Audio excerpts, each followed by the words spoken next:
Bienvenidos y bienvenidas a una nueva entrevista en Crianza Natural. Soy Rosa Sorribas, consultora en lactancia y BCLC desde 2008 y formadora en lactancia y porteo desde 2003.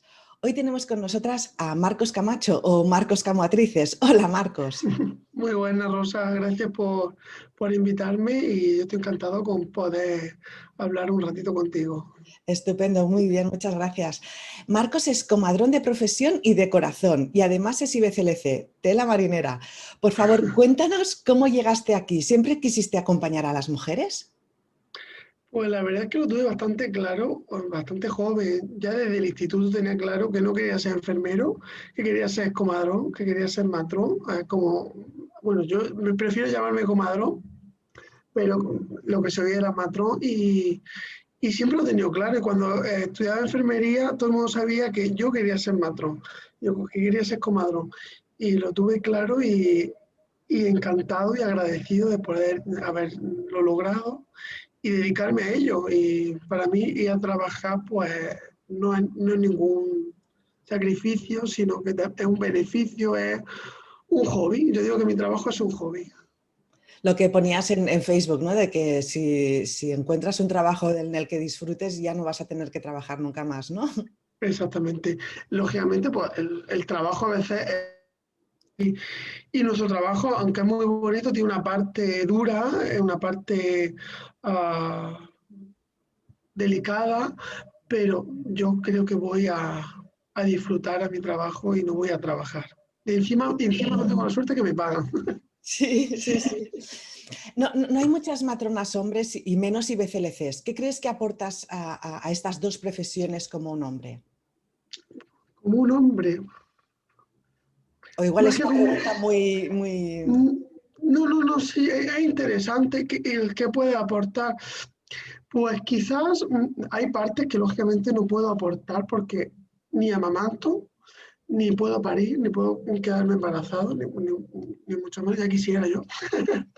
Pero aporto en intentar entender a la mujer, intento aproximarme, intento empatizar uh, y tengo la suerte de poder aportar la parte como padre. Intento también, cuando acompaño a la pareja, a la mujer, pues si su pareja es un hombre, pues intento también acoger a esa pareja y aportar mi granito de arena. Sobre todo dejando claro que la figura del hombre, del padre, porque la mayoría de parejas son hombres, hay que tener en cuenta que también hay muchas parejas que son otras mujeres, pero cuando la pareja es un hombre, pues hay que tener claro que el padre es el actor secundario y es un gran papel. Qué suerte ser el actor secundario, porque la protagonista siempre va a ser la mujer. Y en la lactancia, en el embarazo, en el parto, pues sobre todo, qué gran papel tiene ese actor secundario que es acompañar, apoyar y respetar a esa mujer. Yo digo que el hombre, la pareja, es ese pepito brillo que le dice a la mujer cuando se va a decaer que sí puede, que ella es poderosa, que ella es fuerte, que va a conseguir su objetivo y que si no lo consigue por lo que sea, pues va a estar ahí para apoyarlo, para apoyarla. Sí, sí. Qué bien. Mira, para prepararme para la entrevista he hecho dos cosas. Mira, bueno, tres. Mirar en tu web, en comatrizesconz.com, en Facebook y ver la película Fragmentos de Mujer, ¿no? Bueno, podríamos hablar horas de un montón de temas que aparecen en tu web, pero lo que me gustaría hablar contigo es de tu tesis. ¿Cómo se te ocurrió tratar este tema tan delicado? Pues todo el mundo cuando empecé la tesis doctoral me decía, ¿cómo no hablas de lactancia sin IBCLC sabiendo que es lo que más te gusta? Y sí que es verdad que me planteé hablar de lactancia, pero quizá era encasillarme más en lactancia y aunque me fascina, me gusta y sigo trabajándolo y estudiando cada día, el duelo es un tema que está tan poco estudiado, sobre todo a nivel español, porque conocemos duelo en otros contextos, pero no hemos investigado lo suficiente el duelo nuestro contexto, en el contexto español, y en nuestra cultura, en nuestro entorno. Entonces, sí que es importante trabajarlo, estudiarlo, y me parecía pues un reto. No quería nada fácil y quería pues hacer algo que pudiese aportar algo, hacer algo, investigar algo que no aportase nada, pues no tenía mucho sentido. Entonces, pues el duelo me parece un tema que había que visibilizar, que había que trabajar y por supuesto que hay que mejorar la asistencia a esos padres y a esas familias que sufren la experiencia de la muerte de un bebé. Sí, sí. La muerte perinatal, pero por suerte no ocurre tan a menudo, o sí, ¿no? Porque luego estaba pensando que ¿qué se considera muerte perinatal? Porque entiendo que no es lo mismo perder un bebé a los 2 meses que en el parto, ¿no? Pero también hay mujeres que tienen pérdidas recurrentes y, ostras, es muy duro, ¿no? También. Si cogemos la definición y vamos a los libros, la Organización Mundial de la Salud dice que una muerte perinatal es desde la semana 23 de gestación hasta la primera semana de vida. Esa definición es escueta, escasa, y lo que hace es invisibilizar otros tipos de duelos que son igual de importantes, no más, sino igual. Es igual de respetable el duelo de una mamá que el bebé tiene 18 semanas, que el que tiene 10 días de vida, que la pérdida o la muerte de un bebé de 5 semanas. Cada persona lo vive de una manera distinta y no se trata de medir a quién le duele más y a quién le duele menos. Por eso mi tesis es cualitativa. No mido nada desde el punto de vista cuantitativo, sino mido las cualidades, el cómo vive y cómo son las experiencias. Y qué más da a quién le duele más o menos, sino cómo lo vive cada persona.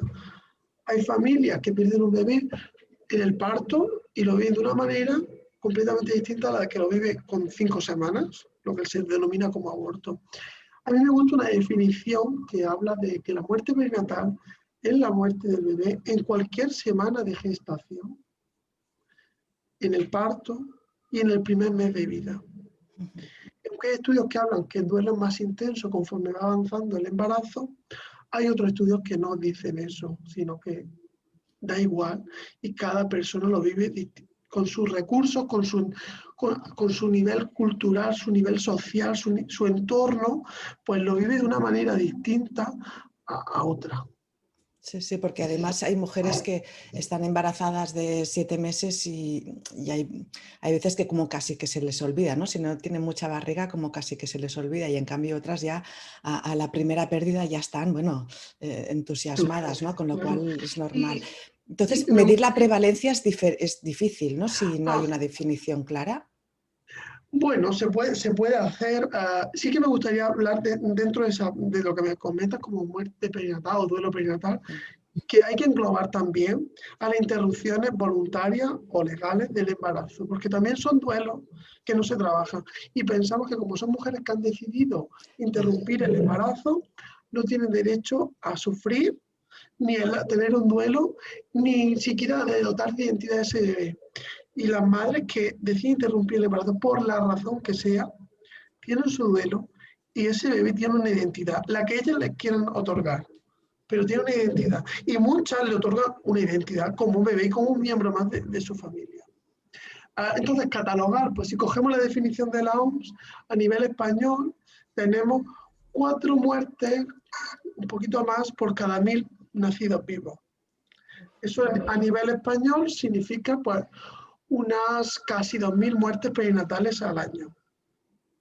Eso con la definición de la OMS. Si cogemos la definición ampliada, sumamos abortos, sumamos interrupciones voluntarias del embarazo, sumamos muertes perinatales entre la primera semana de vida, cuando termina la primera semana de vida y el primer mes, pues lo tenía calculado y creo que son casi 200.000 familias sufren una muerte perinatal en España al año.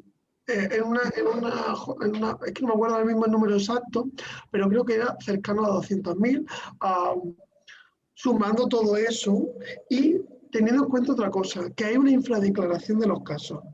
No todo se declara, no todo se registra, incluido en la definición de muerte perinatal de la OMS que utiliza el Instituto Nacional de Estadística. No todo se registra y Cassidi o Amanita ha puesto de manifiesto que quizás un 5% de los casos no se declara, con lo cual hay que sumar más. Eso Teniendo todo eso en es cuenta, muchísimo. Claro, es un problema de salud pública que pensamos, bueno, esto te pasa muy poco. Si cogemos una definición ampliada y una definición real, porque al final es la real, pues son muchísimos casos, muchísimas familias sufren la muerte perinatal y sufren un proceso de duelo después, claro. Claro, pero eso es que es como, creo que hay algo menos de 400.000 nacimientos al año, o sea, es que es como la mitad. Claro, serían 400.000 nacimientos más estos 200.000. Claro, uf. Bueno, pues bueno, viendo esta película, ¿no? Esta película que ha aparecido ahora hace poco en Netflix, la de Fragmentos de Mujer, claro, se me han ocurrido muchas preguntas, ¿no? A medida que la iba viendo y he ido notándolas, ¿no? Me sorprendió, bueno, la idea es, podía organizarlas de otra manera, pero las voy a emitir, ¿no? Te las voy a transmitir a medida que me han ido apareciendo, ¿no? Em, Me sorprendió que la mujer regresa al trabajo enseguida. ¿Es eso normal, el volver a lo que hacías antes lo más rápido posible? Bueno, pues depende, yo siempre digo que depende de cada mujer y depende de cada hombre, pero en este caso, hablando de la mujer, um, la mayoría les cuesta volver al trabajo. Mm, Sin embargo, otras mujeres que el trabajo les sirve como refugio, es decir, como vía de escape, como vía de evasión, como vía para no pensar en el drama, porque es un drama al final y una experiencia muy dura que está viviendo. Sí que se tiende a no regresar al trabajo de manera precoz, pero cada mujer es un mundo y tenemos las dos vertientes, mujeres que no pueden regresar, que no se encuentran capacitadas y mujeres que deciden que quieren volver porque es su vía de escape. A nivel legal, ¿qué opciones tienen? ¿Cómo está el tema? Pues a nivel legal me pierdo un poco, Mm, pero creo que si el bebé no ha nacido con vida, no hay derecho a baja de maternidad ni de paternidad. Siempre que no tenga, siempre que sea menor de, espérate, repito, si el bebé tiene menos de 180 días de gestación, ujú. no hay baja ni de maternidad ni de paternidad. Con lo cual creo que tienen 3 días para incorporarse. Claro, luego pues, pueden hablar con su médico de cabecera Ya. y darle una baja por depresión, por ansiedad, por lo que sea, pero no tiene ninguna prestación de maternidad ni de paternidad. Si tiene más de 180 días, sí. Ujú. Sí, a pesar de que nos encontramos con bebés que han nacido con vida en la semana 20 y viven una horita, media hora, 15 minutos, tampoco se les reconoce esa baja de maternidad y paternidad. A nivel y luego, en un grupo de duelo que estoy, a nivel nacional, pues sí que vas escuchando experiencias de padres a los que se les ha dado, madres a los que no. Depende en cada comunidad, pero lo habitual, lo que suele ocurrir es que si el bebé tiene menos de 180 días de gestación, no se le dé y no disfruten de esa baja. Ujú. Pero a partir de ahí sí que tengo entendido que sí pueden disfrutar de la baja de maternidad, disfrutar, Ya, ya. beneficiarse de la Sí, baja de sí, maternidad. sí, la ausencia maternal, que yo prefiero llamarla ausencia maternal más que baja, ¿no? Como, bueno, Exactamente. sí. También hay un tema y es una idea que mucha gente no tiene clara, ¿no? Y es que un parto, bueno, la medicina en general, ¿no? No es como la ingeniería, ¿no? Bueno, y tampoco la ingeniería es precisa. Me gusta en la película cuando el padre habla de los motivos por los que un puente cayó, que dice que al final pues, fue por resonancia, pero en un parto pueden haber también muchos motivos que se desconozcan y al final no saber por qué, ¿no? Y esta incertidumbre de por qué ha pasado también causa dolor, ¿no? Exactamente. La mayoría de estudios, cuando nos ponemos a leer informes a nivel europeo, a nivel nacional, europeo y mundial, la causa de la muerte perinatal, casi en el 50% de los casos, es desconocida. Eso a los padres les crea mucho sufrimiento, porque necesitan saber la razón, incluso necesitan descargar su culpa. Hay mujeres que piensan que han hecho algo mal y no han hecho nada mal, pero necesitan saber que el bebé ha fallecido por esto y no es por nada más. Y me acuerdo de un par de mujeres que entrevisté que se echaban la culpa constantemente. Una porque se había puesto la epidural eso es irreal, por eso la epidural no aumenta el riesgo de muerte perinatal ni muchísimo menos, no es un efecto secundario de la epidural. Y otra porque había sido una muerte en el segundo día de vida y se había dormido y el bebé se había muerto durmiendo. Y decía, si yo me hubiese despertado, y se echaban la culpa y estaban deseando saber el motivo. Y el motivo es que no había motivo. Yeah. La mayoría de autopsia o de necropsia, tanto del bebé como de la placenta, siempre dicen que no hay nada. Lo único que informan es que a la placenta o el cordón está infartado. ¿Eso qué significa? Que hay coágulos en el cordón umbilical, pero es que es normal porque ya la placenta no está funcionando, que no puede haber otra cosa que no sean coágulos. Entonces, siempre el resultado es desconocido, o en la mayoría de casos es desconocido. ¿Crees también que en nuestra sociedad, porque antiguamente, ¿no? Bueno, tampoco no hace tanto, pero mi abuela, por ejemplo, y seguramente en tu abuela también, había muchos casos de muertes perinatales. ¿Y crees que se sobrevivía mejor o se sobrellevaba mejor porque se estaba como más presente la muerte, la vida con los animales y todo esto? ¿O crees que es una idea romántica y que realmente las mujeres también sufrían? Yo creo que sufrían y más. Yo creo que sufrían y más. Sí que es verdad que la muerte en general era algo más incrustado en la sociedad. Los velatorios se hacían en casa. No se apartaba tanto a los niños, no se apartaba tanto, sino que era algo más reconocido socialmente. Pero sin embargo, y nos encontramos, por ejemplo, con que antes se fotografiaban a los... Ahora tú le dices a alguien que ha fotografiado a su bebé fallecido y parece un poco más que una película de miedo, cuando es algo que se ha hecho muchos años atrás, fotografiar a una persona que ha fallecido. Y es algo que sirve para elaborar el duelo y para demostrar esa realidad. Pero antiguamente mi abuela perdió su primera hija falleció, tenía menos de un año. Es algo que nunca me han hablado, nunca sabemos nada. Mi madre y el resto de hermanos nacieron después y nunca se ha sabido nada más. Pero sí que es verdad que me encuentro con madres que me han contado que su madre perdió su bebé y que ha sido un dolor incesante, porque no han podido hablar de ello, porque socialmente no se le ha permitido y porque no había recursos para afrontar esos duelos. Sí. Ahora se ha avanzado en la asistencia y aunque hay muchísimo que mejorar, los cuidados son mejores.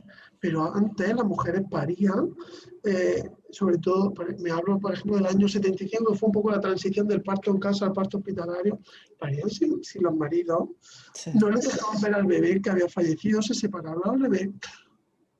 Yo creo que esos duelos y ese dolor está incrustado y permanece en el tiempo de esas madres que ahora son abuelas y que han fallecido. Y sí que es verdad que... Y hay algunos estudios, muy poquitos, y me parece que es muy interesante que un campo a investigar es el duelo perinatal en las abuelas. En las abuelas, en las que lo han vivido antes y los que lo están viviendo ahora con sus nietos que han fallecido. Sí. Yo no tengo claro que antes fuese distinto o mejor, yo creo que habría incluso más sufrimiento. Sí. Una de las cosas que se ve también en la película es que hay como una especie como de autodestrucción, ¿no? Como el hundimiento, ¿no? Cuando todo estás tan deprimido, tan hecho un desastre, ¿no? Que no tienes... que te haces hasta daño a ti mismo, ¿no? Para un poco, yo no digo sobrellevar el dolor, ¿no? Pero que hay veces que hay esta reacción, ¿no? Al duelo. Cada persona lo vive de una manera distinta, pero hay consecuencias físicas cuando hay tanto dolor, tanto sufrimiento. Muchas personas tienden al aislamiento, al no tener contacto con el entorno social, porque les recuerda que ahí podría estar su hijo y no está. Evitan sitios donde hay niños, evitan comidas familiares, evitan cumpleaños y la película se ve como la chica no quiere estar con la familia.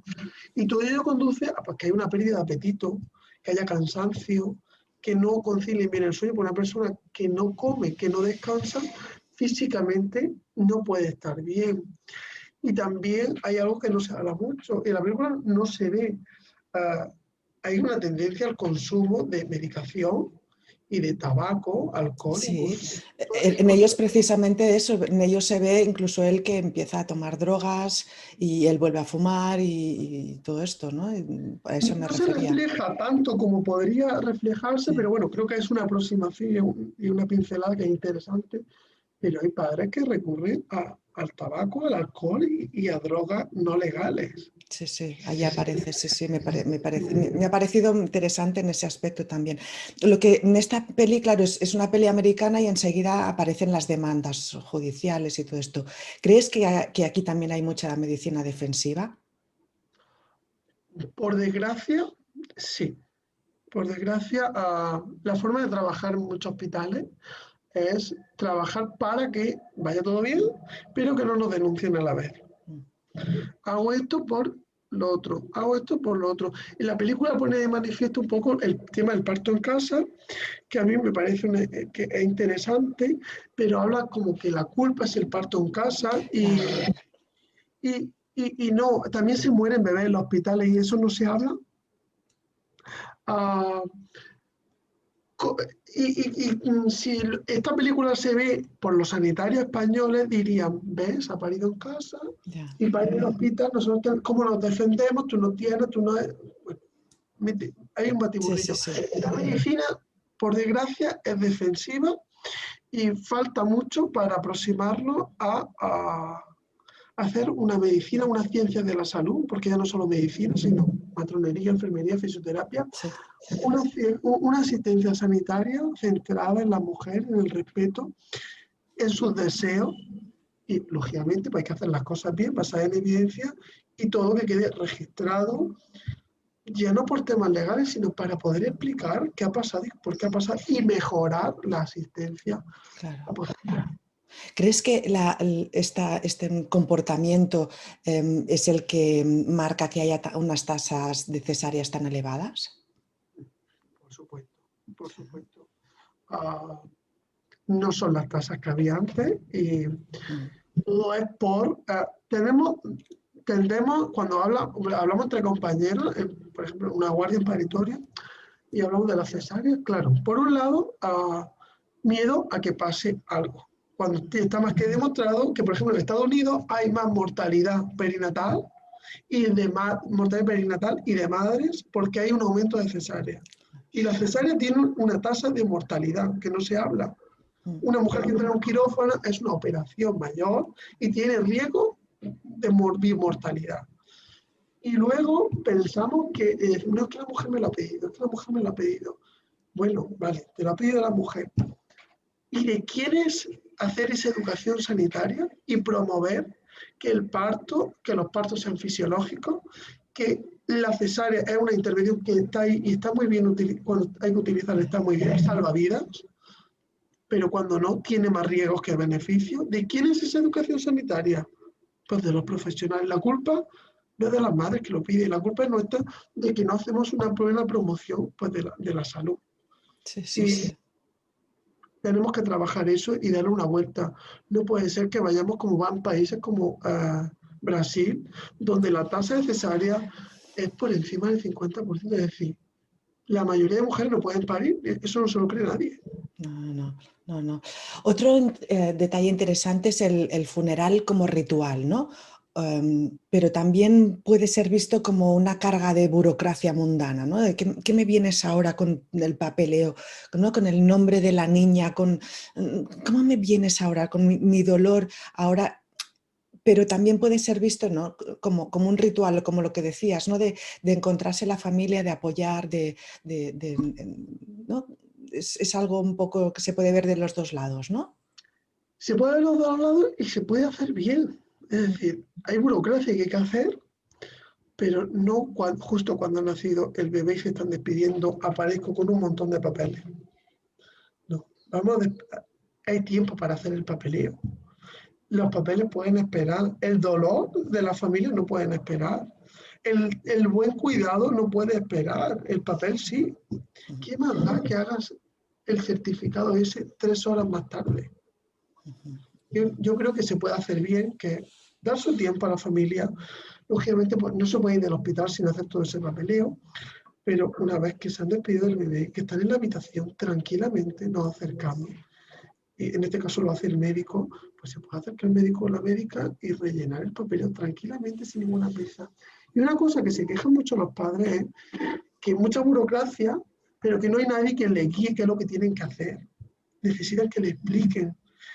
Mucha burocracia y nadie les dice que pueden y deben de recoger el cuerpo de su bebé y qué es lo que pueden hacer con él. Pueden hacer Eso, rituales. eso te quería preguntar más adelante, pero bueno, ya te lo pregunto ahora.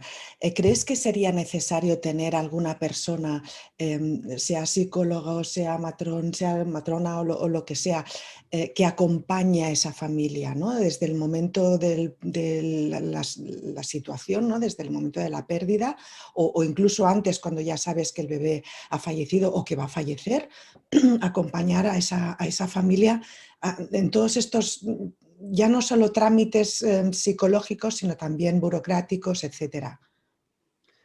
Eh, Has dado la pregunta clave, que se ha mejorado mucho lo que hay que hacer en el embarazo, en el parto, en ese posparto, ese rituales de acompañamiento, de despedida del bebé, aunque queda por mejorar muchísimo, hay muchos sitios donde no se trabaja bien, por desgracia, pero hay una deficiencia común en todos los sitios, es que las parejas salen del hospital y no saben a dónde ir, qué hacer y cómo hacer. Necesito una persona que le guíe. Da igual la categoría profesional, a mí me da igual el orgullo profesional. Lo que importa es que las familias estén bien.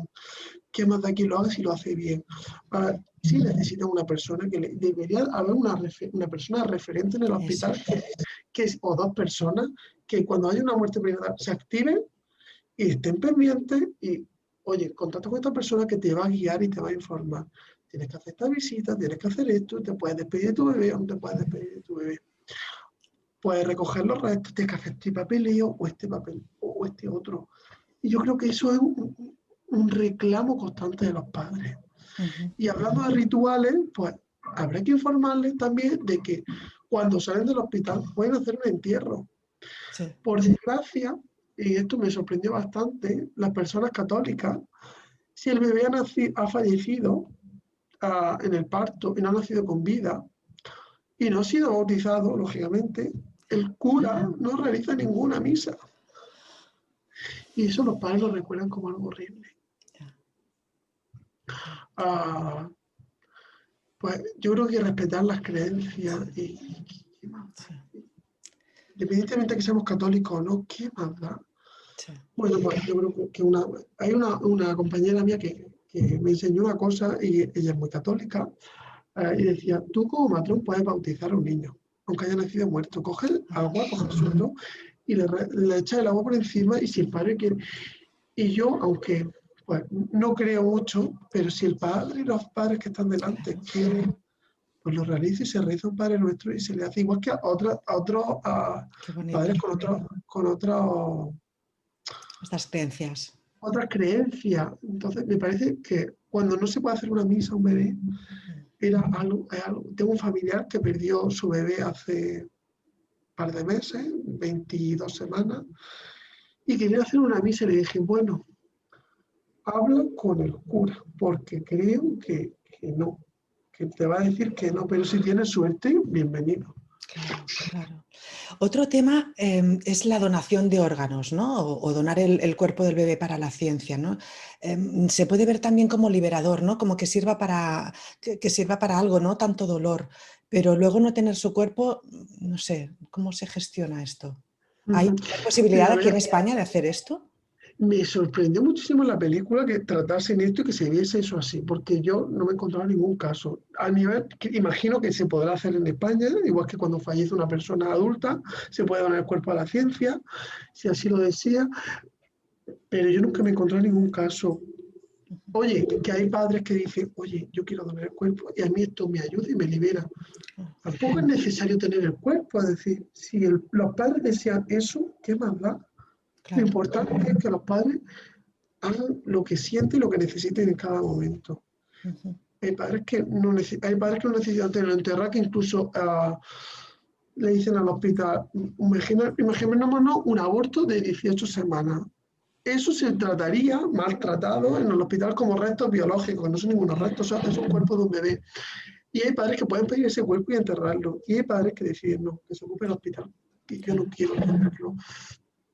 Cualquier opción es válida siempre y cuando sea desde el respeto y desde la necesidad de cada familia.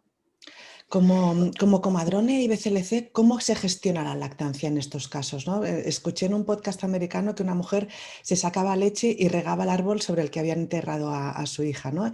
Y poco a poco pues fue dejando de extraerse hasta que al final pues como que la dejó ir, ¿no? Fue muy bonito. Pues nunca, no había escuchado este relato y me gusta que lo cuente, porque aquí hay opciones varias. Sí que es verdad que en mi tesis doctoral, cuando entrevisté a los padres, y ahora estoy haciendo otro estudio de duelo perinatal y hablo también de lactancia, no me encontré ningún padre, ninguna madre, ningún padre que hable de ese tema. Era como cuando le preguntaba de la lactancia, en plan, ¿qué estás contando de lactancia? Ahora mi bebé se ha fallecido. Y cuando he escrito en redes sociales mi tesis, pues todo el mundo pues, le ha gustado la tesis en general. Y, oye, echamos de menos que no hables de lactancia. Tú que eres IBCLC, ¿por qué no hablas de lactancia? Y es porque nadie en las entrevistas que he hecho, nadie quería hablar de ese tema. Cuando acompaño una muerte perinatal en mi hospital, yo siempre le hablo de la lactancia. Le hablo de cómo suspenderla de forma respetuosa, sin medicación, sin tener que vendar, sin tener que molestar a la mujer, incomodarla. Y también le hablo de que pueden donar la leche y qué opciones tienen con la leche materna. Y de momento, en estos 11 años, no me he encontrado con nadie que quiera donar. En los partos que yo he asistido y he acompañado. Sin embargo, claro que conozco casos de mujeres que le ha ayudado mucho en donar su leche materna. En donar y decir, bueno, yo no he podido tener aquí a mi bebé, pero la leche de mi bebé puede ayudar a, a otro. Conozco un caso de una madre que no pudo amamantar y tenía una madre la leche de 11 meses de extracción de leche materna en un arcón y se lo donó a esa otra madre. Qué gesto tan bonito y que es, pues al final una herramienta más de las madres que pierden a su hijo para trabajar su duelo y sentir que pueden hacer algo útil. Sí, sí, sí. ¿Cómo llevan el duelo la pareja, los familiares? Pues nos centramos mucho en la madre, que es normal, ¿no? Pero también la gente que hay alrededor, ¿cómo lo llevan? Pues la investigación es tan escasa. Se habla tan poco del padre, se habla tan poco de la pareja. Digo del padre porque lo que hemos Claro, dicho, sí, que sí, la sí. mayoría... Me gustaría también que se hablase de las parejas que son otras mujeres. No quiero imaginar esos duelos que tienen que ser más invisibles Sí. todavía. Se está empezando a reconocer, pero hay tan poco. Ahora, la investigación que estoy realizando es sobre el duelo en el padre y hay tan poco. Se piensa que el hombre tiene que seguir el estereotipo de género de hombre macho que no puede llorar, que tiene que sostener a la mujer y que no tiene que expresar sus sentimientos. Y eso es una gran mentira, Sí. que lo único que hace es aumentar el dolor. Yo de las entrevistas que más he disfrutado es cuando he entrevistado a un hombre y me ha contado todo esto y se echa a llorar y se rompe y me impresiona más porque tenemos culturalmente ese estereotipo de que el hombre no puede llorar y que es el fuerte. Y ver llorar a un hombre, contar cómo ha perdido a su hijo, cómo está viviendo ese dolor, es impactante. Sí, sí. Una de Y las cosas que nos encontramos también es que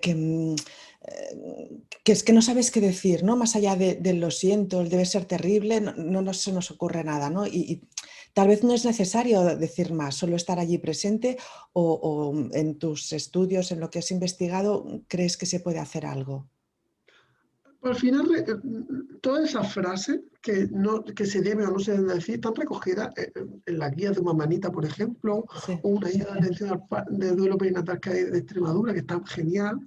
Uh, y coincide con lo que he hablado con los padres. No necesito que me diga que soy joven y que puedo tener más. ya no. Eso me duele más. No me cuentes que se ha ido al cielo, porque a mí qué más me da. Y no me cuentes que no debo llorar, yo necesito llorar. Si no sé qué decir, me callo. un silencio y un buen acompañamiento hace más que una frase inadecuada. Ayuda mucho más. Pero hay frases que pueden decir, lo siento, estoy aquí para lo que necesites. ¿Qué necesitas? ¿Cómo puedo ayudarte? Y ayuda mucho dotar de identidad al bebé, es decir, hablarle por su nombre, decirle qué bonito es o qué bonito es, mira cómo es, cógelo, qué manos tiene, mira. Yo creo que todo eso ayuda, pero es importante dotar de identidad. Si me lo permite, antes no he podido terminar una frase que era sobre los familiares. El padre, el duelo del padre, como lo vive, lo hemos hablado, pero se nos olvida mucho el duelo en los hijos mayores. Eso te iba a preguntar después, sí. Sí, Vale. pero no, coméntalo, sí, ya está. Se nos olvida que hay hermanos que están sufriendo. Sí. Se nos olvida que hay niños de más o menos edad que saben que están esperando un bebé. Llegan los padres del hospital, no hay bebé, ven al padre y a la madre llorar y nadie le da explicación ninguna. El duelo de los niños no se estudia directamente, no hay investigaciones y hay que trabajar eso mucho. Es horrible lo que puede vivir un niño que no se le explica nada y que encima ha perdido a su hermano o a su hermana. Es horrible y hay que trabajarlo. Y yo creo que esos son los núcleos que hay que mejorar, la madre, el padre y los hermanos. Y por supuesto luego ampliarlo a esos abuelos y esos tíos que también sufren porque ven a sus familiares que están viviéndolo mal y ellos lógicamente tienen la pérdida de un nieto, de un sobrino. Pero los niños yo creo que es algo urgente de mejorar y de trabajar. Sí, sí. También nos encontramos que de repente, lo que tú dices, ¿no? La madre regresa del hospital y claro, ¿cómo sobrelleva el dolor físico, no sé, de una cesárea, una episiotomía, ¿no? Con el vacío además, o sea, los dos dolores, el dolor físico y el dolor psicológico?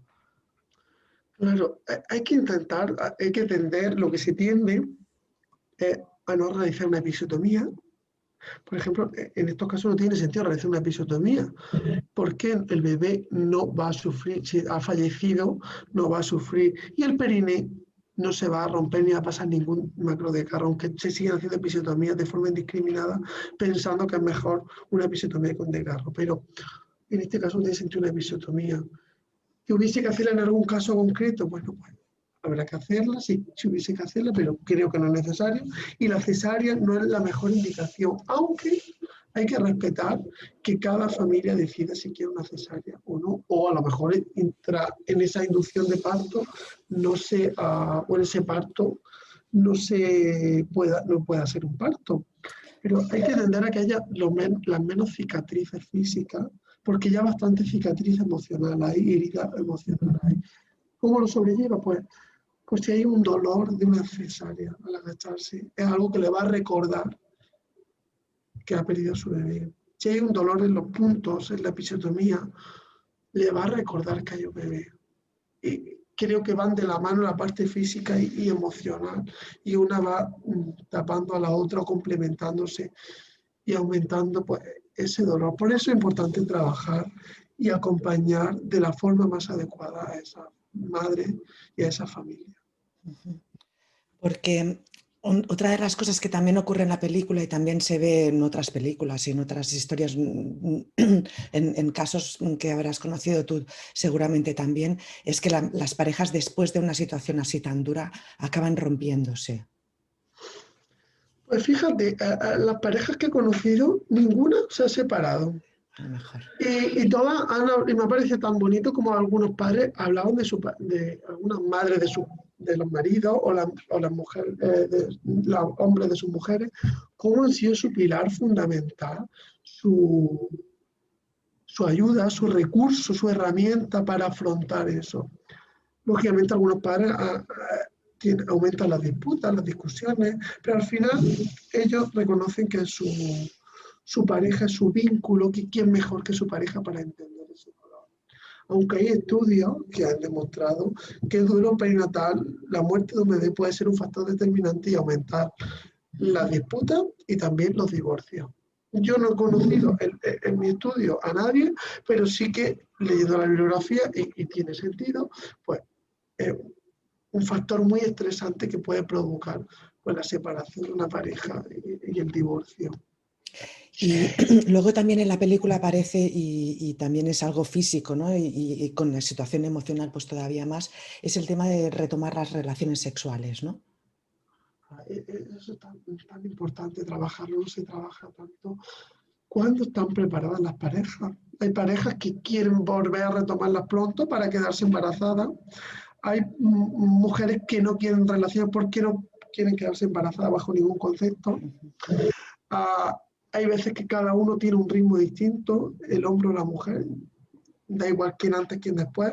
Hay personas que están más preparadas antes que después, pero hablamos muchas veces de relaciones sexuales con desde el punto de vista coitocentrista, de penetración, y a veces la relación sexual tendríamos que ampliarla un poco más, y no solo a lo que se ve en la escena, que es la penetración, sino analizar más qué es esa relación sexual. Una caricia, un abrazo, un beso, un piropo que antes de decir ya no dices, todo eso es sexualidad, todo eso es comunicación con la pareja.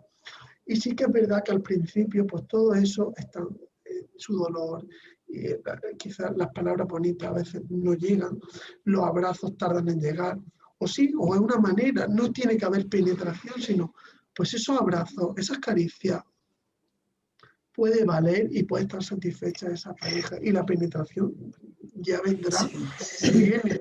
Y en cuanto a la penetración en sí misma, pues cada pareja sigue un ritmo, hay mujeres y hombres que se sienten más o menos preparados antes o después, dependiendo pues de sus expectativas, de su duelo, de lo que necesiten en cada momento. El problema, o no, es que lleven ritmos diferentes, y bueno, llevan ritmos diferentes, pero la pareja respeta y entiende y empatiza, pues tampoco es gran problema, y luego lo vuelven a retomar. A una pareja que entrevisté hace poco me decía, mira,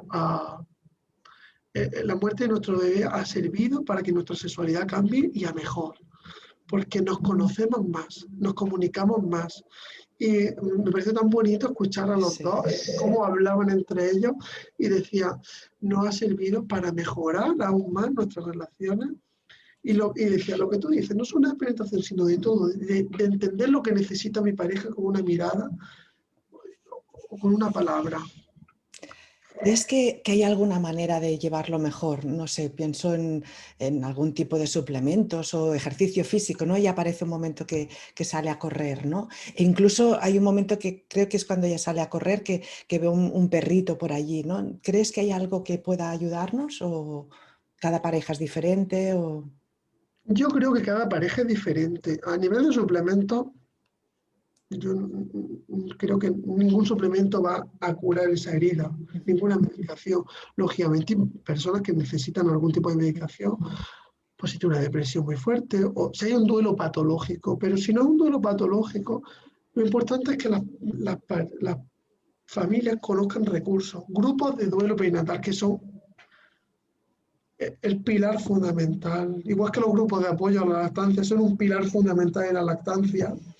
Pues cuando hablamos de duelo perinatal, hablar de un grupo de duelo perinatal creo que es un pilar fundamental. Aunque haya parejas que no quieran estar en contacto con ellos, pero que conozcan que hay grupos de apoyo, de ayuda mutua entre personas que han pasado por lo mismo, que conozcan que hay profesionales que son psicólogos, que el ejercicio físico, el hacer, por ejemplo, que hablábamos de la lactancia, que tengan opciones para elegir y que cada persona elija qué tareas le va a servir para elaborar su duelo de una forma sana, porque el duelo no es patológico en sí mismo, el duelo es algo normal. El problema es no tener un duelo después de la muerte de un bebé, eso sí es patológico. Pero elaborar el duelo a través de tareas que les va a sanar, pues lo importante es que exactamente que haya recursos, que conozcan opciones y que cada uno elija.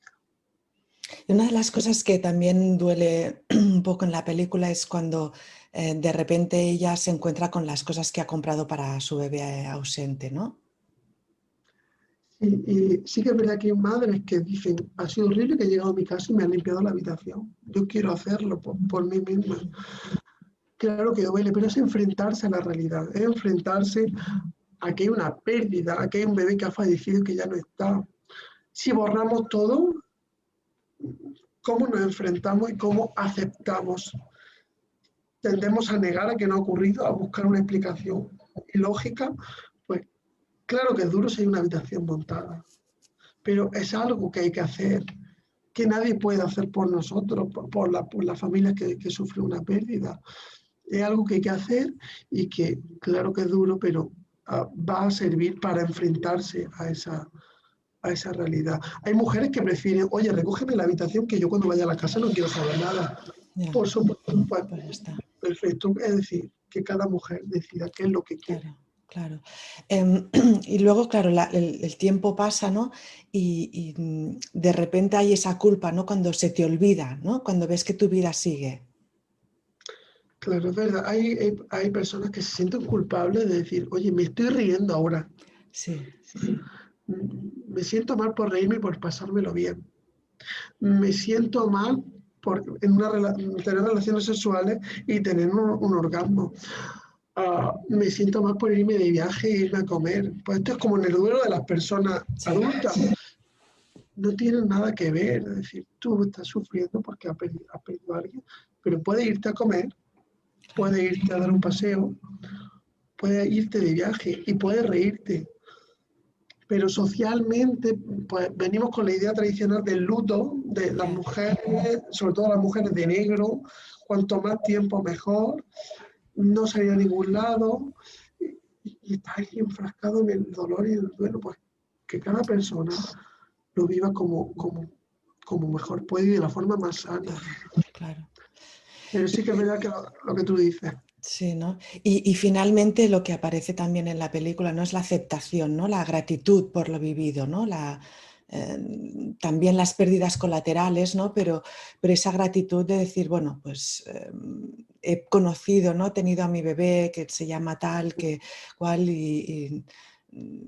no sé, en los grupos de lo que dices, ¿no? De apoyo a la muerte perinatal, pues aparece mucho esta idea, ¿no? De que esos momentos que pude sostenerle en brazos o que le vi, o esa sensación, o incluso lo que, ahora no recuerdo el nombre, de esa asociación que no sé si todavía funciona, de fotógrafos profesionales que pueden hacer fotos de tu bebé fallecido, ¿no? Y que sé que en Estados Unidos funcionaba así, de que venía un fotógrafo, hacía la foto y luego tú si querías, pues la podías abrir el sobre cuando quisieras, ¿no? O ya dependía de ti, ¿no? De la propia madre o la propia familia, pero al menos tenía una imagen de ese bebé, ¿no?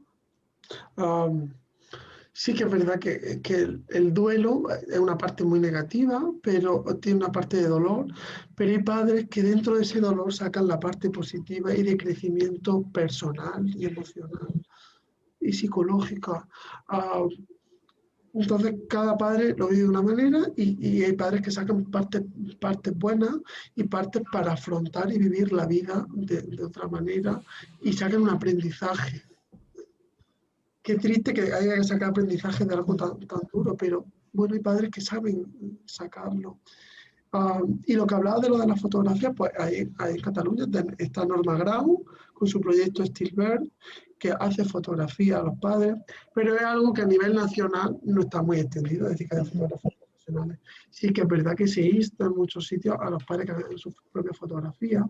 Y en algunos sitios me han comentado que echan la foto, si los padres no quieren y dan el consentimiento, le pueden echar la fotografía al bebé y la guarden en su historia, para si algún día quieren la foto, saben que la tienen ahí.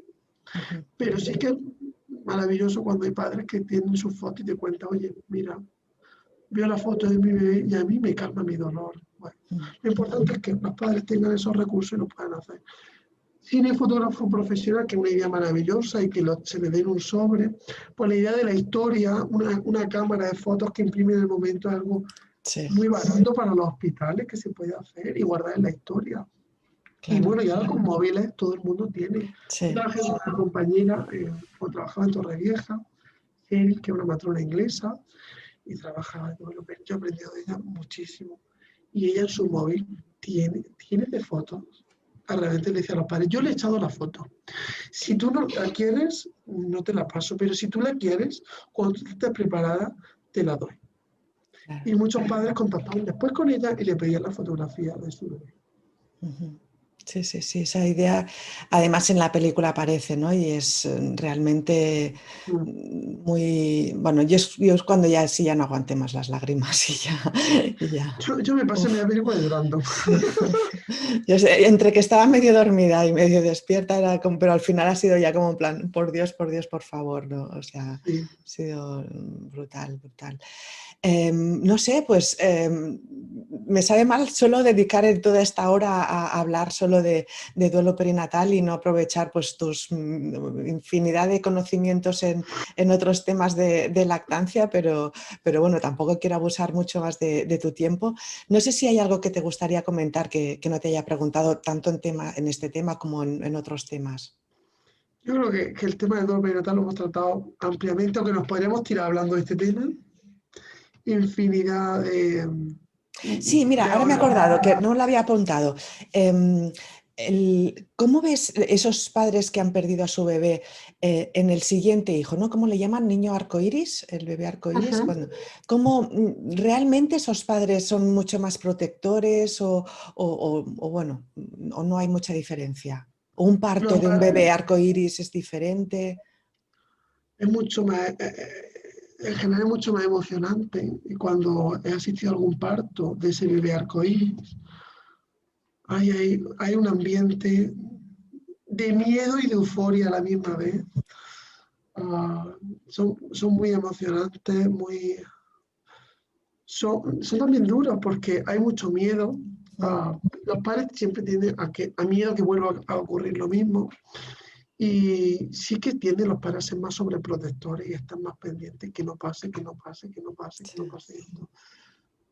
Son partos muy emocionantes y, y que si siempre ponemos el mero, aquí hay que poner ya de 10. Siempre es un 10 o hay que ser un 11, porque esos padres necesitan mucho más mimo, mucho más cuidado, mucha más atención y muchas más explicaciones y que esté alguien pues, mucho más pendiente todavía de ellos, si cabe. Ujú, Aunque por supuesto todos los partos, todos los claro. nacimientos son igual de respetables, igual, porque hay una cosa que muchas veces, y podemos hablar de ello, que es que tendemos a que si un bebé ha fallecido y la madre tiene 3 hijos, a infravalorar ese duelo. No, pues ya tiene 3. Ah, ¿Y no, no, qué? no. Y tendemos a darle más protagonismo a una madre que es su primer bebé, que viene Claro. de 1000 tratamientos de fertilidad y le ha costado muchísimo tenerse. Es que el dolor y la pérdida de ese bebé es distinta a otro. Es que un bebé vale más que otro. Todos los bebés tienen el mismo valor. Y para cada padre su bebé es el más importante y requiere que sea cuidado con el mayor mimo y el mayor cuidado posible. Sí, sí, sí, sí. Pues nada, pues si te apetece decir algo más, pero yo creo que lo hemos cubierto muchísimo, ¿no?